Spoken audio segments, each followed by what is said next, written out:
결국 모든 음악이라고 하는 것은 소리로 이루어져 있지 않습니까? 그렇다고 해서 소리가 있다고 해서 모든 것이 다 음악이 되는 것은 아닐 겁니다. 몇 개의 소리를 여러분들에게 들려드릴 텐데 한번 들어보시고 이 중에 어떤 것이 음악이고 어떤 것이 음악이 아닌가라고 하는 걸 여러분들이 한번 생각을 해보시기 바랍니다.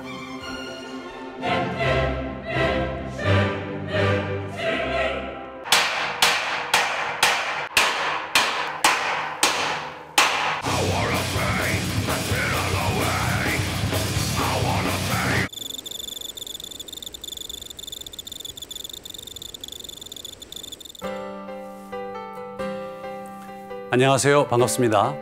경산대학교 구자현 교수입니다. 오늘은 저에게 참 뜻깊은 날인 것 같습니다. 이렇게 음악과 과학의 관계에 대해서 여러분들과 함께 강의를 하게 되었는데요. 음악은 왜 우리를 사로잡는가? 과학의 눈으로 바라본 음악의 세계라고 하는 제목으로 12번의 강의를 거쳐서 강의를 시작하고자 합니다.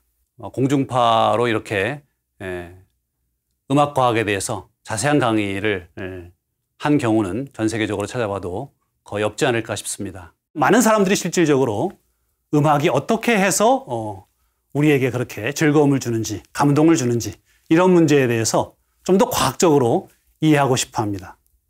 본래 물리학을 학부에서 공부를 하면서 처음에 음향학이라고 하는 것을 접하게 됐는데요. 음향학이라고 하는 것은 소리의 과학이죠. 그래서 19세기에 소리의 과학을 연구를 하면서 제가 살펴보다 보니까 이 소리 연구와 음악이 뗄래야 뗄 수 없는 긴밀한 관계를 갖고 있더라는 것이죠. 과연 음악이라고 하는 것이 어떻게 해서 우리의 마음을 그렇게 감동을 시키고 그것이 우리에게 어떤 의미를 갖는지 이런 다양한 측면들을 물리학과 생리학, 또 심리학, 뇌과학 그런 다양한 과학을 활용해서 한번 분석을 해 나가도록 해 보겠습니다. 그래서 오늘은 그 첫 시간으로서 소리와 음악이라고 하는 것에 대해서 다뤄볼 텐데요. 음악이 무엇이며 또 음악을 구성하는 소리라고 하는 것이 무엇인가 라고 하는 것을 먼저 이야기해 볼까 합니다.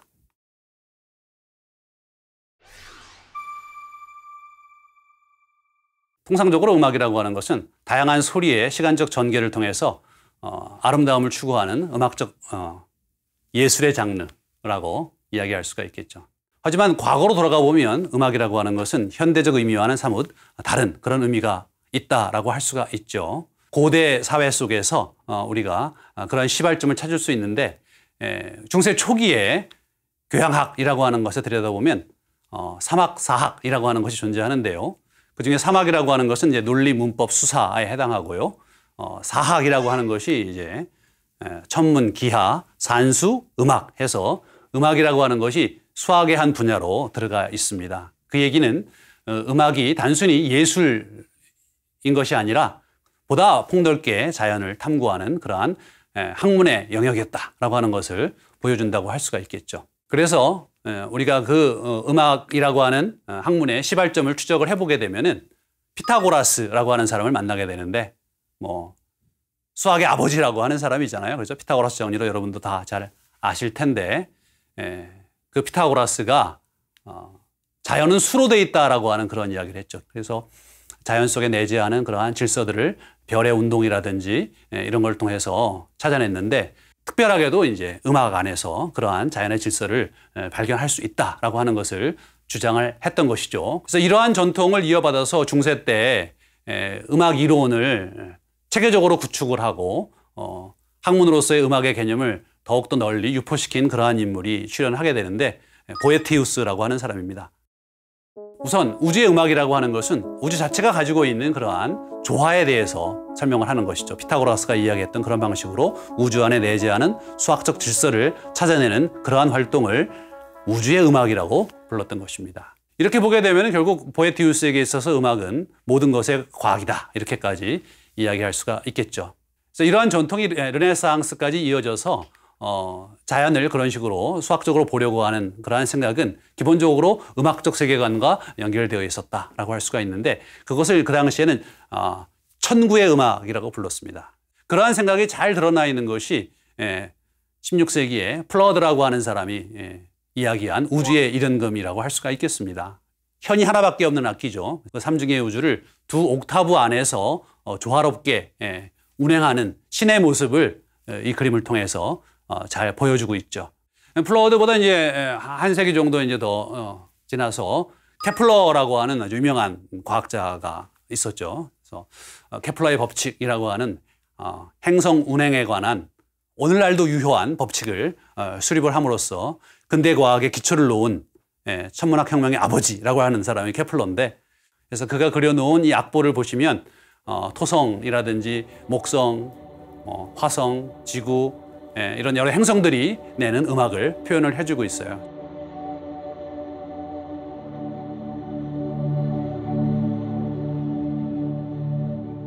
그렇다면 음악을 음악되게 하는 것이 과연 무엇인가? 음악을 구성하는 것은 소리라고 할 수가 있는데, 소리는 무엇일까요? 그래서 소리는 매질의 기계적 진동이라고 간단하게 이야기할 수가 있겠죠. 여기서 매질이라고 하는 것은 소리가 타고 전파되는 주로 공기라고 이야기할 수가 있겠죠. 그래서 기체 성분인 이 공기를 통해서 기계적 진동이 전달되는 것을 여러분들 듣고 계신데, 물론 물속에 들어가도 액체를 통해서 소리가 전달되는 거, 음악이 전달되는 거 들으실 수 있고요. 심지어 고체를 통해서도 음악이 전달된다는 것을 우리가 확인할 수가 있습니다. 그래서 소리가 진동이라고 하는 것을 소리급수의 시연을 통해서 여러분 함께 알아볼까 합니다. 네, 제가 지금 손에 들고 있는 것이 소리급수입니다. 이렇게 때리면 은은하게 소리가 나죠. 근데 이 소리가 이제 고정된 그러한 음 높이를 가지고 있는 소리입니다. 그러다 보니까 이제 다른 악기 같은 것들의 기준음을 여기서 만들어내죠. 앞서 말씀드린 것처럼 소리라고 하는 건 이제 진동이라고 그랬죠. 정말 이것이 진동인가라고 하는 거를 한번 소리급새를 때려서 소리 나는 동안에 물속에 한번 넣어보도록 하겠습니다. 보셨어요? 물이 상당히 많이 튀죠? 네, 이런 식으로 물이 튄다고 하는 것은 소리급새가 매우 빠르게 진동을 하고 있기 때문에 물이 튀는 것입니다. 그런 의미에서 무언가 소리가 만들어지기 위해서는 진동하는 물체가 있어야 한다. 그 진동이 공기를 통해서 퍼져나가는 것이 소리다라고 이야기할 수가 있는 것이죠. 여러분들이 그 연못 위에 돌을 던졌을 때 동그란 바 형태가 퍼져나가는 거 보셨죠? 그런 식으로 공기 중으로 구형으로 이제 퍼져나가겠죠. 소리가 구형으로 퍼져나간다. 그렇게 얘기할 수가 있겠는데, 그 단진동하는 모습을 이제 시간상 쭉 변화를 살펴보면 사인파 형태로 나타납니다. 물결 모양. 그죠? 그래서 소리급새가 나는 은은한 소리의 그 정체는 물결 형태의 단순한 파동이다. 실제로 그러한가라고 하는 것을 컴퓨터 프로그램을 통해서 여러분들에게 보여드리겠습니다.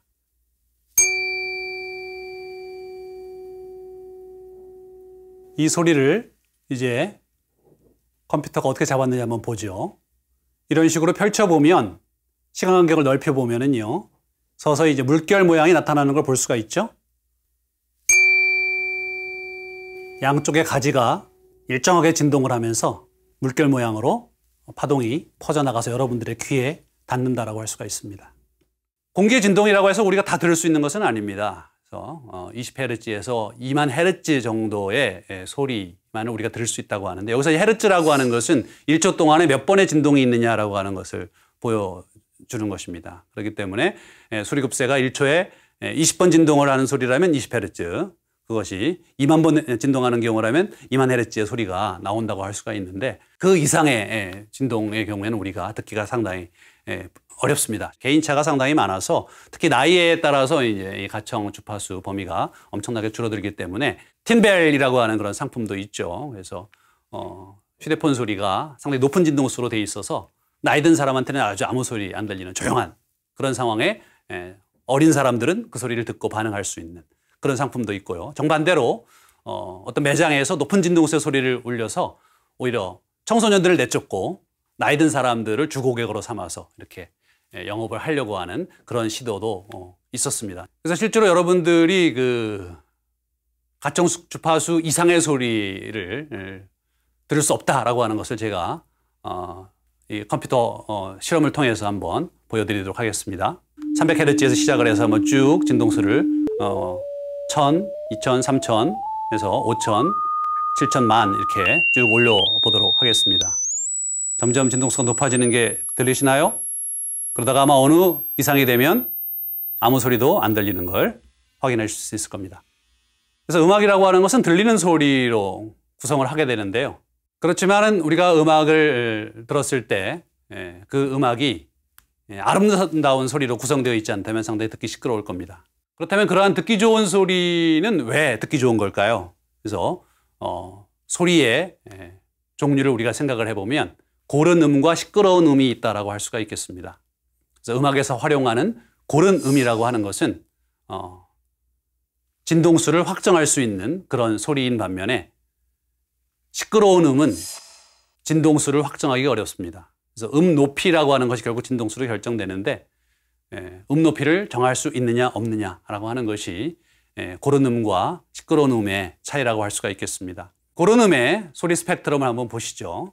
진동수별로 소리 세기가 어떤가라고 하는 걸 봤더니 이러한 일정한 간격의 피크들이 나타나게 되면 우리는 이것을 고른 음이라고 판단할 수 있습니다. 반면에 시끄러운 음의 경우에는요, 피크가 있긴 하지만 간격이 불규칙적이죠. 어느 것이 가장 진동수가 낮은 피크인지도 알아볼 수가 없고요. 다른 피크들이 그 낮은 진동수의 음을 강화시켜주는 그런 효과도 없습니다.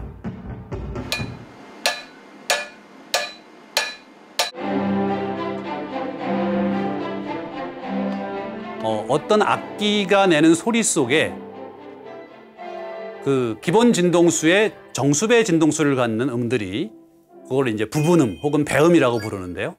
그런 부분음 열, 배음 열이라고 하는 것이 존재한다는 것을 이야기한 사람이 있었습니다. 프랑스의 음향학자인 소베르라고 하는 사람이 있습니다. 이 사람은 청각장애인이었고요. 예를 들어서 200Hz의 악기의 소리가 들리면 그 안에 200뿐만 있는 게 아니라 400, 600, 800 이런 200Hz의 정수배의 진동수를 갖는 음도 함께 존재한다는 것을 그의 귀로 들은 게 아니라 이제 조수를 써서 조수로 하여금 듣고 확인을 하게 했고 자신의 이론이 맞다라고 하는 것을 입증할 수가 있었거든요.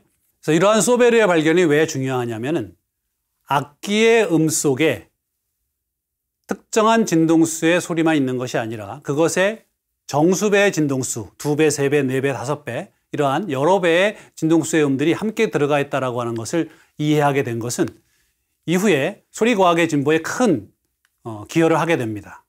하지만 이러한 일이 왜 일어나는 걸까라고 하는 것에 대해서 많은 사람이 이해를 못했는데 1822년에 수학자가 나타나서 이러한 현상이 당연히 이해할 법한 일이다라고 하는 것을 힌트를 주게 됩니다. 그 사람은 이제 프랑스의 수학자인 푸리에라고 하는 사람인데요.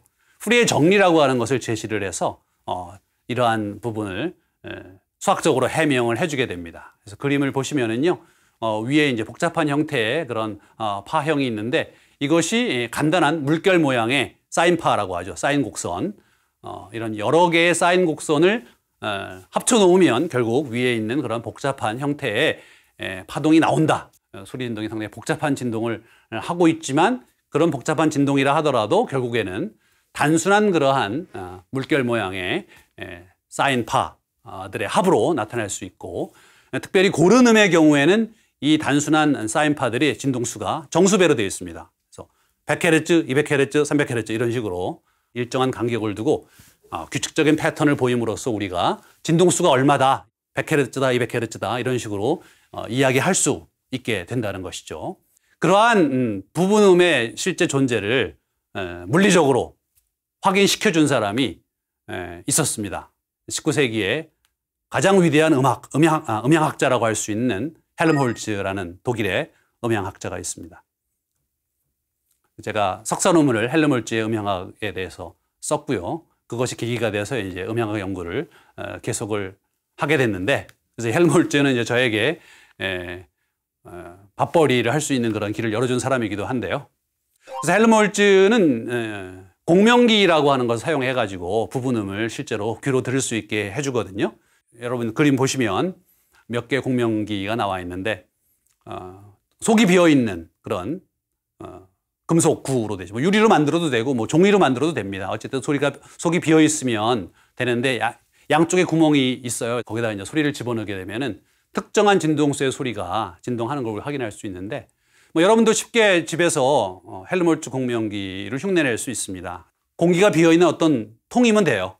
그래서 다양한 음들을 집어넣어 보면 때로는 그 진동이 크게 일어나고 어떤 경우에는 별로 일어나지 않는 걸 볼 수가 있거든요. 그걸 통해서 이 공명기가 특정한 음에만 반응을 한다라고 하는 걸 확인할 수가 있고, 내가 불어넣은 소리가 그 부분음을 가지고 있구나라고 하는 걸 우리가 확인할 수가 있는 것입니다. 귀가 좋은 사람만 들을 수 있는 그런 것이 아니라 누구든지 헬름홀츠의 공명기를 쓰면 실제로 악기의 소리 속에 여러 진동수의 소리들이 들어가 있다라고 하는 것을 검출할 수 있는 길을 열었다. 이렇게 이야기할 수가 있겠습니다. 자, 이렇게 해서 이제 오늘 소리와 음악이 무엇인가라고 하는 거에 대해서 살펴보았는데, 고른 음과 시끄러운 음의 차이가 결국은 음악을 만드는 소리와 그렇지 않은 소리의 차이라고 할 수가 있겠는데, 이러한 소리의 속성을 잘 감지할 수 있는 능력을 인간은 갖추고 있다고 할 수가 있겠습니다. 그래서 그런 의미에서 인간은 다른 동물과 구별되는 음악하는 인간, 호모 무지쿠스로서의 속성을 갖추고 있다고 할 수가 있겠습니다. 그래서 다음 강에서는 호모 무지쿠스 인간에 대해서 좀 더 자세히 살펴보도록 하겠습니다. 다음 강을 기대해 주시기 바랍니다. 감사합니다.